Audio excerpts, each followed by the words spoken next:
더 좋은 것은 없습니다 라는 제목으로 하나님 말씀 전하겠습니다. 여러분, 우리가 오늘 봉독한 민수기 32장의 말씀은 여러분 매우 단순한 내용을 기록하고 있어요. 이걸 갖다가 우리가 한 문장으로 정리하면 요단 동편 땅, 그 요단 동편 땅을 르우벤 지파와 갓 지파와 므낫세 반 지파가 차지하게 되었다, 이렇게 한 줄로 정리할 수 있는 이야기예요. 그런데 하나님께서 이 성경 말씀을 기록하실 때 이 민수기 32장 한 장을 할애하여서 이 르우벤과 갓과 므낫세 반 지파가 어떻게 그 땅을 차지하게 되었는지, 그 과정을 대화 형식을 통해서 자세히 풀어놓고 있단 말이죠. 우리가 말씀을 읽어보면요, 이 32장 말씀의 내용은 비슷한 이야기들이 계속해서 반복되는 것 같아요. 모세가 하는 이야기도 비슷한 이야기들이 계속되는 것 같고, 르우벤 지파와 갓 지파가 대답하고 있는 내용도 보면 거의 비슷한 내용들이 이어지고 있다라고 이야기할 수 있습니다. 그럼에도 불구하고 하나님께서 성경에 이렇게 기록하신 이유가 있다는 거예요. 바로 그 내용 가운데 하나님께서 우리에게 전하고자 하시는 말씀이 있다는 거예요. 그것이 중요하다는 거예요. 그리고 비슷한 것 같지만 우리가 그 말씀을 놓고 깊이 묵상해 보면 비슷한데 분명히 다른 지점이 있더라는 거예요. 그래서 우리가 그것을 조금 분별해서 살펴보면요, 이 말씀을 통해서 하나님께서 우리에게 무엇을 말씀하시려고 하는가, 우리가 조금 더 선명하게 볼 수 있을 것 같아요.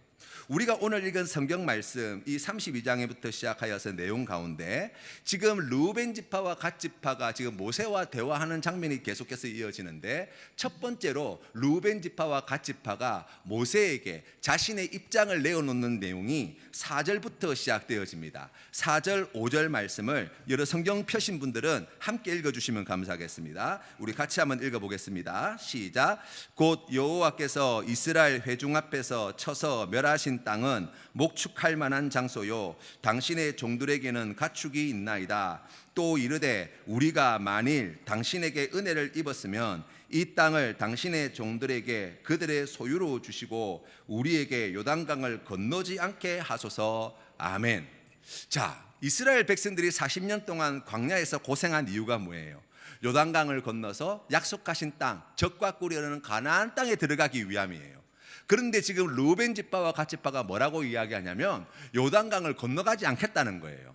그리고 그 이유를 보니까 요단 동편 땅이 이 르우벤 지파와 갓 지파가 소도 많고 양도 많고 염소도 많고 목축하는 것을 업으로 삼는 사람들이 많았는데, 이 목축하기에 더할 나위 없이 좋은 땅이라는 거예요. 그래서 4절 말씀에 목축할 만한 장소요, 당신의 종들에게는 가축이 있나이다 라고 이렇게 이야기하고, 이 이유를 가지고 요단 동편의 땅을 우리에게 기업으로 주십시오 라고 지금 말하고 있다는 거예요. 여러분, 우리가 오늘 성경 말씀에서 보게 되어지는 이 르우벤 지파와 갓 지파가 목축하는 사람이다 라고 이야기할 때 소 키우고 양 키우고 하는 이와 같은 일들을 우리가 오늘날 우리의 삶의 자리로 적용해 본다면 이것을 뭐라고 이야기할 수 있을까요? 아마 이것을 생업으로 우리가 볼 수 있을 거예요. 이 일을 통해서 먹고 사는 사람들이에요. 그렇죠? 그러니까 지금 르우벤 지파와 갓 지파가 모세에게 요구하는 것이 무엇이냐면, 지금 우리가 하고 있는 이 생업이 더 잘되고 번성하고 부흥하고 그로 말미암아 더 많은 이익과 더 많은 유익을 얻기 위해서 우리가 이 요단 동편 땅을 차지해야 되겠습니다 라고 이야기하고 있다는 거예요. 우리가 살아가면서 많은 결정과 선택을 합니다. 그렇죠? 그런데 우리가 무엇을 결정하고 선택하는 데 있어서 사람마다 포인트가 달라요. 어떤 것을 중요하게 여기느냐, 이게 조금 다른 것 같아요. 어떤 사람들은 과업, 지금 하고 있는 자신의 일, 자기가 하고 있는 이 일의 성과와 이 일을 통해서 얻게 되어질 이익을 가지고 무엇을 결정하고 무엇을 선택하는 기준으로 삼는 사람들이 많더라고요. 그래서 여러분, 그런 분들은 아주 열심히 일하고 아주 유능한 사람이라고 인정받을 수 있어요. 그런데 여러분, 오늘 성경 말씀에 나와 있는 이 르우벤 지파와 갓 지파가 지금 자기가 하고 있는 일을 잘 되도록 하기 위해서, 이 일을 통해서 더 많은 이익을 얻기 위해서 요단 동편 땅을 우리에게 주십시오 라고 이야기했더니, 그 이야기를 들은 모세의 대답이 6절과 7절 말씀에 이렇게 나와 있어요. 모세가 갓 자손과 르우벤 자손에게 이르되 너희 형제들은 싸우러 가거늘 너희는 여기 앉아 있고자 하느냐 너희가 어찌하여 이스라엘 자손에게 낙심하게 하여서 여호와께서 그들에게 주신 땅으로 건너갈 수 없게 하려 하느냐. 아멘. 무슨 말씀이냐면 지금 자기가 하고 있는 일이 잘 되도록 하기 위해서 요단 동편 땅을 달라고 이야기하고 우리가 여기에서 정착해서 여기에서 살겠습니다, 우리 요단강 건너지 않겠습니다라고 이야기했더니 그 일은 이스라엘 공동체 전체에게 큰 해가 되어진다는 거예요. 이로 말미암아서 공동체가 분열하게 될 것이고 낙심하게 될 것이고 지금 가나안 땅을 지척에 두고 지금 가나안 땅에 들어가서 정복 전쟁을 하기 위해서 힘을 모으고 마음을 결집시키고 한 마음이 되어서 함께 움직여도 부족할 판에 지금 여기에 좋은 땅이 있다고 여기에 두 지파 반이나 되는 이 그 엄청난 사람들이 여기에 눌러 앉아 버리면 나머지 해야 할 모든 일들도 다 어그러지지 않겠느냐라고 이야기하고 있다는 거예요. 우리가 잘 알고 있는 사울 왕이 있습니다. 이스라엘의 초대 왕이죠. 이 사울 왕이 하루는 블레셋과의 전쟁을 하게 되었어요. 전쟁을 해 나가려고 하는데 그의 아들 요나단의 활약을 통해서 전세가 이스라엘에게 매우 유리하게 바뀌어졌어요. 이 사울왕이 가만히 보니까 지금 블레셋 군대가 동요하고 있고 그로 말미암아서 이 블레셋 군대가 지금 도망하는 사람들이 막 생겨나고 지금 혼란 가운데 막 우왕좌왕하는 게 보이니까 지금 이스라엘 군대가 이제 승기를 잡았다 생각해가지고 블레셋을 추격해 들어가려고 합니다. 그때 사울왕은 이 이스라엘 군대에게 그런 지시를 내려요. 성경 말씀 사무엘상 14장 말씀해 보시면 사울이 백성에게 맹세시켜 경계하여 이르기를 저녁 곧 내가 내 원수에게 보복하는 때까지 아무 음식물이든지 먹는 사람은 저주를 받을지어다 라는 명령을 내렸어요. 지금 이제 맹세하여서 이와 같은 이야기를 했고 이것을 어기는 사람은 내 아들이라도 가만두지 않겠다라는 왕명이 내려져 버렸어요. 이스라엘이 지금 전세를 승기를 잡고 블레셋을 추격해 들어가는 매우 중요한 시점에 사울왕은 뭘 생각했을까요? 여기에서 우리가 조금 더 힘있게 몰아내면 우리가 조금 더 열심히 하면 저 블레셋을 완전히 몰아낼 수 있겠구나, 큰 승리를 거두게 되겠구나. 지금 승리를 눈앞에 두고 있는데 가만히 앉아가지고 음식 먹고 앉아있고 그럴 새가 어딨냐. 이 중요한 일을 놔놓고 우리가 지금 밥 먹고 이렇게 노닥거릴 시간이 어딨냐. 1분 1초를 아껴가면서 우리가 한 놈이라도 더 물리치고 싸워 승리하여서 그래서 블레셋을 완전히 물리치는 것이 더 큰 일 아니냐, 그렇게 생각했을 거라고요.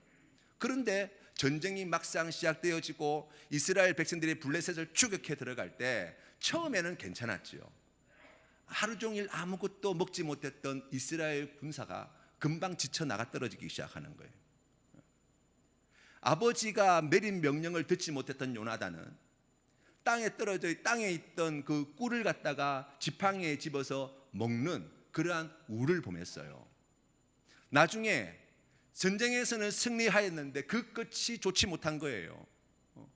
이스라엘 백성들이 배가 너무 고파가지고 지쳐가지고 더 이상 블레셋을 추격하지 못할 상황이 되어지자 지금 군대의 상황들이 사울왕에게 보고되지 않았겠냐고요.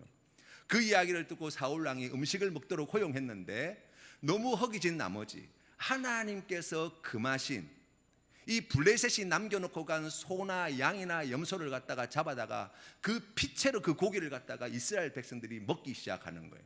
그러한 죄를 저질렀다는 거예요. 여러분 보세요. 지금 과업이 주어졌어요. 성과를 만들어낼 수 있어요. 이익을 크게 거둘 수 있어요. 그것 하나 보고 사울왕은 그런 명령을 내렸어요. 그랬는데 그렇게 하고 나니까 누가 다쳐요? 사람이 다쳐요.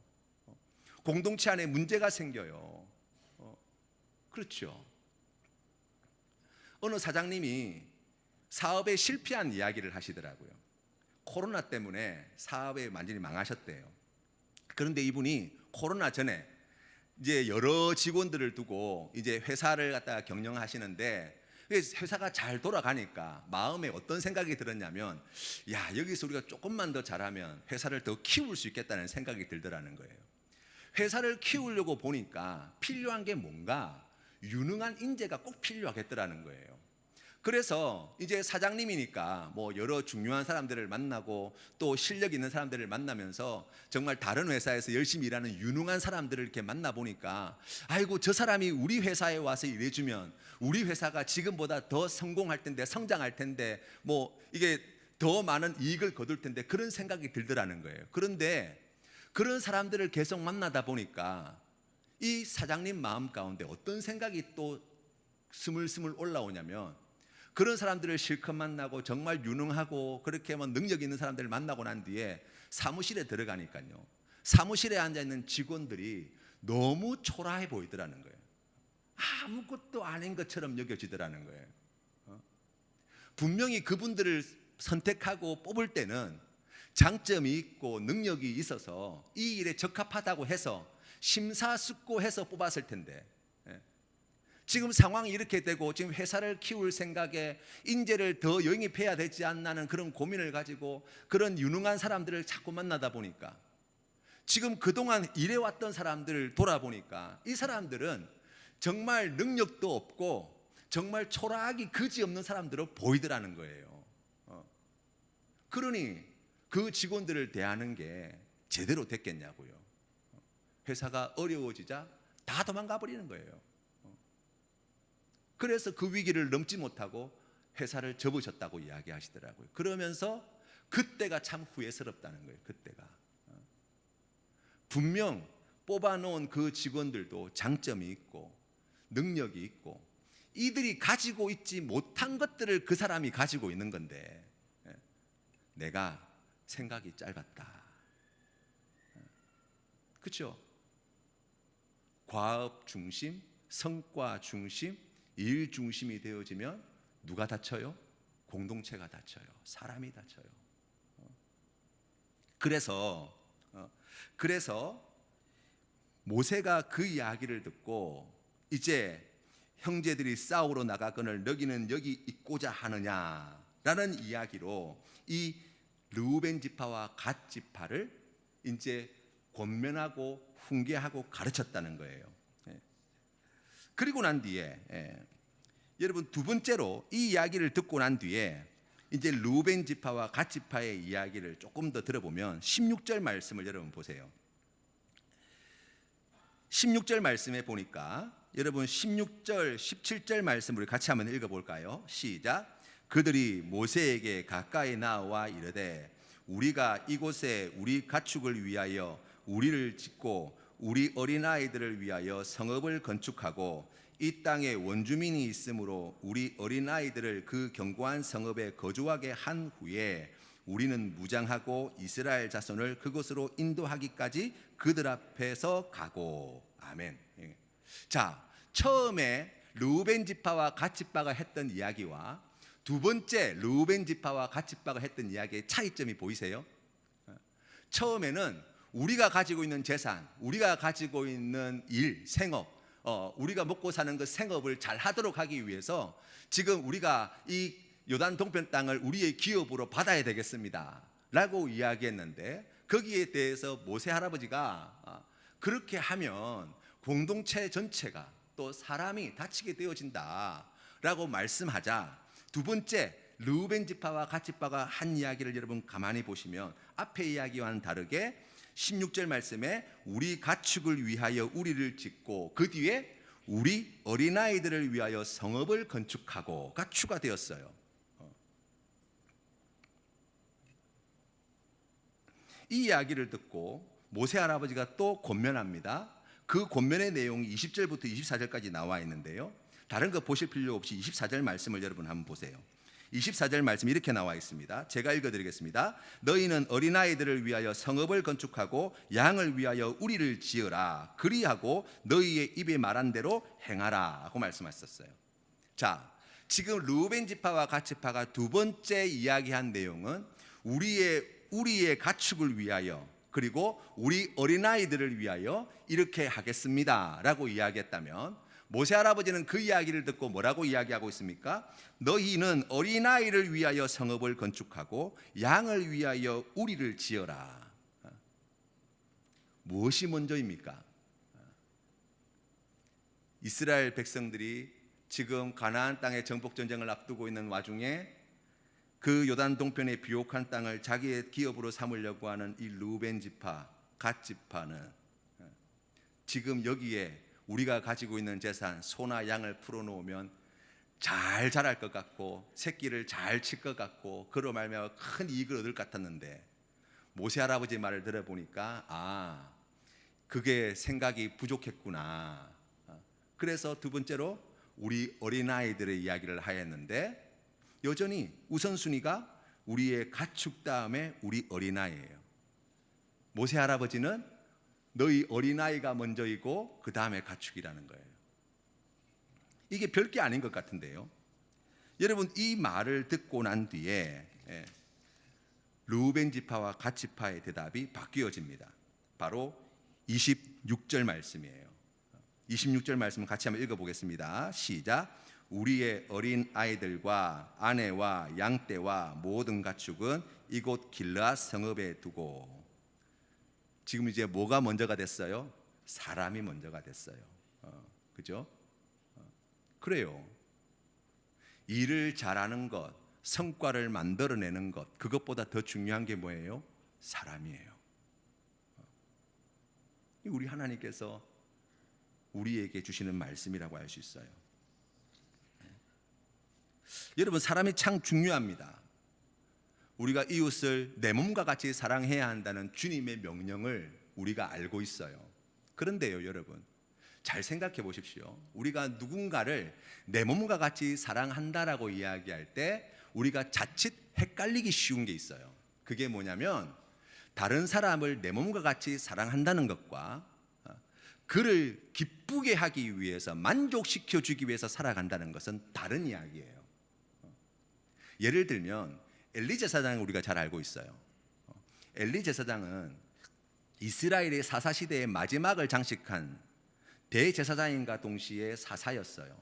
그 뒤에 사무엘이 사사로서 역할을 하고 난 뒤에 왕정으로 넘어가거든요. 매우 중요한 역할을 하고 있는 사람이라고 이야기할 수 있습니다. 그의 아들들은 제사장이에요. 성전에서 그때 당시에 매우 중요한 역할을 감당했던 아들들이에요. 그런데 성경 말씀에 보니까 이 아들들이 하나님을 매우 만홀히 여겼어요. 하나님께 드리는 제사를 매우 우습게 여겼어요. 백성들이 하나님께 제사 드리기 위해서 가져오는 제물들을 도둑질해 가는 것은 예사였고 성전에서 일하는 여인들과 해서는 안 될 나쁜 짓을 저질렀어요. 사람들이 다 알았어요. 엘리 제사장도 다 알았습니다. 그런데 엘리 제사장이 그 아들들에게 하지 말라고 이야기하지만 그걸 막지 못했어요. 왜 그랬을까? 여러분 한번 생각해 보세요. 우리가 그 장면을 보면 엘리 제사장이 아들을 너무 사랑한 나머지 그렇게 했겠다라는 생각이 드는데요. 여러분 그게 그러면 사랑이 맞습니까? 아니에요. 그거는 사랑이 아니에요. 자식을 망치는 일이에요. 그렇죠? 엘리 제사장이 보여줬던 그 모습을 우리가 조금 더 다른 각도로 이해해 보면 그 아들에게 그 나쁜 죄를 저지르는 아들에게 나쁜 아버지가 되고 싶지 않으려고 했던 건 아닌가. 그 아들과 척지고 갈등이 생기고 다투는 이것을 갖다가 원치 않아서 그런 것은 아닌가. 다른 말로 이야기하면 아들을 만족시켜주는 아버지, 그러한 아버지가 되려고 한 것은 아닌가 생각해 보는 거예요. 여러분 우리가 자녀를 키울 때도 마찬가지 아닙니까? 아이들이 식당에서 소란스럽게 막 뛰고 다닐 때 여러 사람들이 피해를 보고 있으면 어떻게 하는 게 맞아요? 하지 말라고 제지시키는 게 맞지요. 그게 자녀를 사랑하는 방법이에요. 그런데 그렇지 못한 사람들이 있어요. 왜 그렇습니까? 너무 사랑해서 그렇습니까? 아니에요. 그 내면을 조금 더 깊이 들여다보면 아이들한테 싫은 소리 안 하고 싶어서 그런 거예요. 아이들한테 마냥 좋은 엄마 아빠가 되고 싶어서 그런 거예요. 그렇지 않습니까?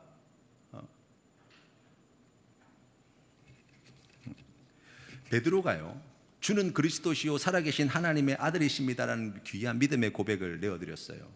예수님께서 그것을 칭찬하시고 그 믿음의 고백 뒤에 고난당하시고 십자가에 달려 죽으시고 부활하실 것을 말씀해 주셨어요. 그런데 그 이야기를 듣고 베드로는 예수님의 멱살을 붙잡고 절대로 이런 일이 일어나서는 안 됩니다 라고 예수님께 항의했습니다. 그 이야기를 들은 예수님께서 베드로에게 이렇게 말씀하셨어요. 이르시되 사탄아 내 뒤로 물러가라. 너는 나를 넘어지게 하는 자로다. 내가 하나님의 일을 생각하지 아니하고 도리어 사람의 일을 생각하는도다 하시고. 여러분, 선생님이 지금 죽겠다는 거예요. 내가 잡혀가지고 십자가에 못 박혀 죽을 거다라고 말씀하는데 어느 제자가 뭐 어쩔 수 없지요, 뭐 누가 그러겠냐고요. 그렇지 않습니까?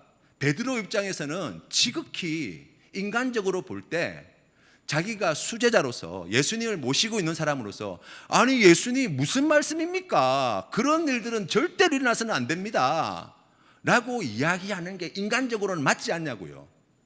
그런데 예수님은 이것을 어떻게 말씀하셨어요? 네가 하나님의 일은 생각지 아니하고 사람의 일만 생각한다는 거예요.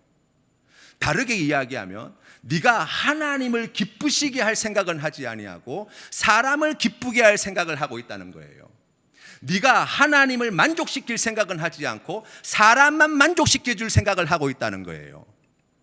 그래서 사탄아 내 뒤로 물러가라고 말씀하셨어요.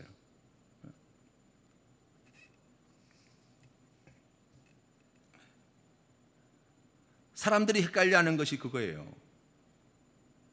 요즘 교회가 세상에서 별로 인기가 없어요. 세상 사람들이 좀 좋아하는 교회, 세상 사람들이 좀 이렇게 인정해 줄 만한 교회, 그런 교회의 모습을 갖춰야 된다 말씀하시는 분들이 참 많습니다. 여러분, 그런데 그 이야기를 여러분 잘 들어보셔야 돼요. 세상 사람들이 좋아할 만한 교회, 세상 사람들이 기뻐할 만한 교회가 혹시 세상 사람들을 만족시켜주는 교회가 되어야 한다는 이야기로 변질되고 있는 건 아닌가. 성도가, 그리스도인이 우리가 세상 가운데 정말 예수 그리스도의 제자로 살아가야 하는데 우리가 세상 가운데서 어떻게 살아가야 할 것인가 라고 이야기할 때 세상 사람들이 하는 이야기를 듣고 예수 믿는 사람들이 좀 세상 사람들이 좀 반겨줄 만한, 세상 사람들을 칭찬할 만한 그런 좋은 일도 좀 많이 하고 틀린 말은 아니에요. 그런데 그 이면에 감추어져 있는 내용, 하나님의 일을 생각하고 있는가 사람의 일을 생각하고 있는가를 우리가 다시 돌아봐야 돼요. 사람의 일을 생각하면 하나님의 일을 할 수 없어요. 교회가 사람을 만족시키려고 하고 세상을 만족시키려고 하면 하나님이 교회에게 맡겨진 사명을 감당할 수 없어요.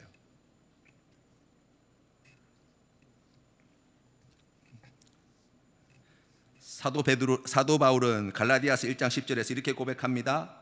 이제 내가 사람에게 좋게 하랴 하나님께 좋게 하랴 사람들에게 기쁨을 구하랴 내가 지금까지 사람들의 기쁨을 구하였다면 그리스도의 종이 아니니라. 사람을 만족시켜 준다라고 하는 건 어떤 의미인지 아세요? 사람에게 기쁨을 구한다는 거예요. 사람들의 칭찬, 사람들의 인정, 사람들의 박수 갈채, 사람을 기쁘게 해드리려고 하는 사람들이 구하는 것들이에요.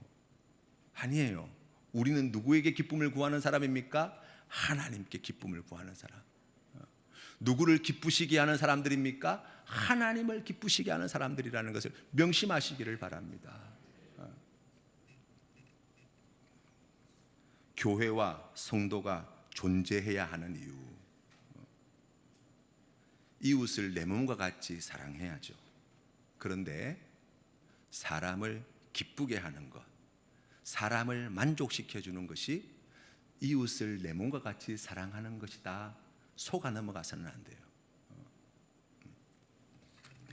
이 이야기를 듣고 이제 모세가 29절부터 시작하여서 다시 권면해서 이야기합니다.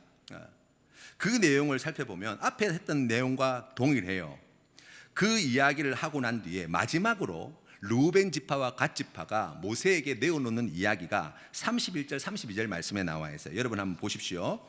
자, 31절 32절 말씀을 우리 같이 한번 읽어보겠습니다. 시작. 갓 자손과 루벤 자손이 대답하여 이르되 여호와께서 당신의 종들에게 명령하신 대로 우리가 행할 것이라. 우리가 무장하고 여호와 앞에서 가나안 땅에 건너가서 요단 이쪽을 우리가 소유할 기업이 되게 하리이다. 아멘. 이 말씀을 한마디로 정리하면 뭐예요? 우리가 하나님의 명령에 순종하겠습니다라는 거예요.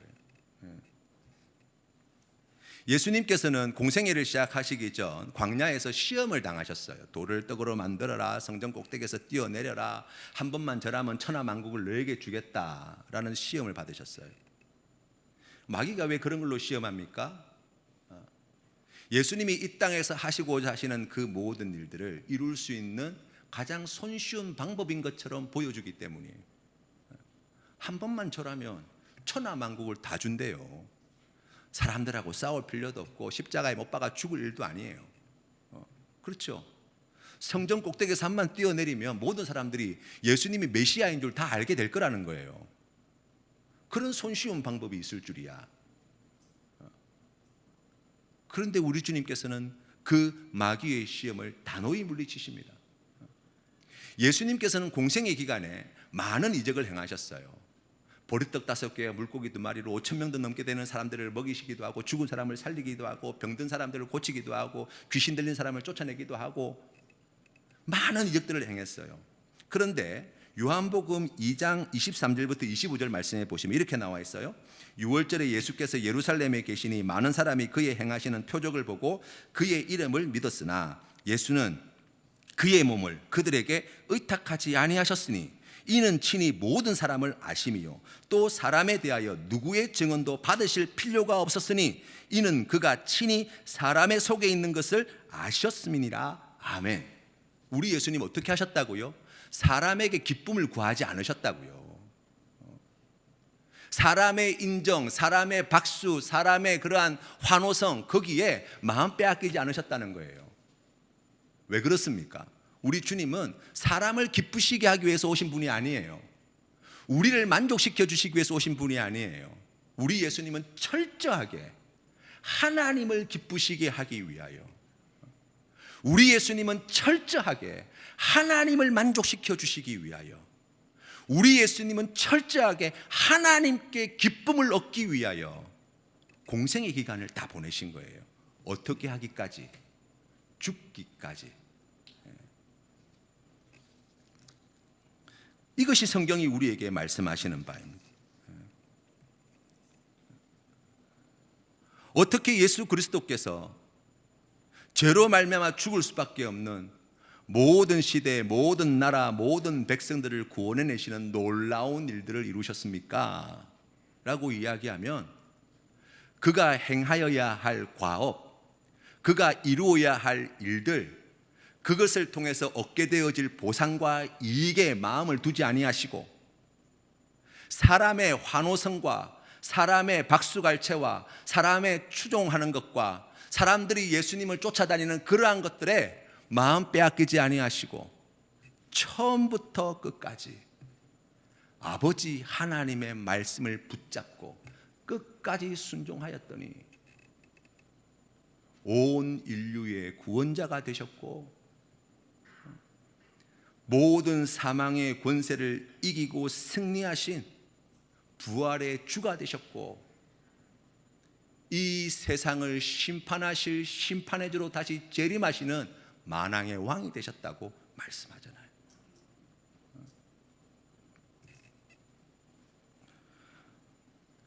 골로새서 3장 1절과 2절 말씀에 그러므로 너희가 그리스도와 함께 다시 살리심을 받았으면 위의 것을 찾으라.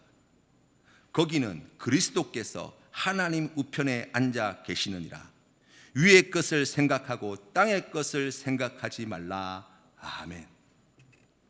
이 땅의 것만 생각하였던 루벤 지파와 갓 지파를 하나님께서 이 32장 말씀을 통해서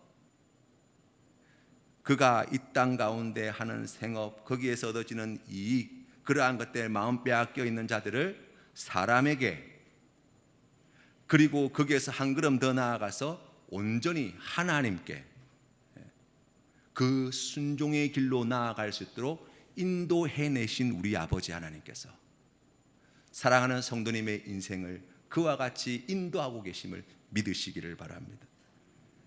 우리가 하는 모든 일들이 형통하게 되어지는 비결, 그것을 형통하게 하시는 능력이 있으신 분, 우리 아버지 하나님이십니다. 우리가 하는 모든 일들을 복되게 하시는 분, 우리 아버지 하나님이세요.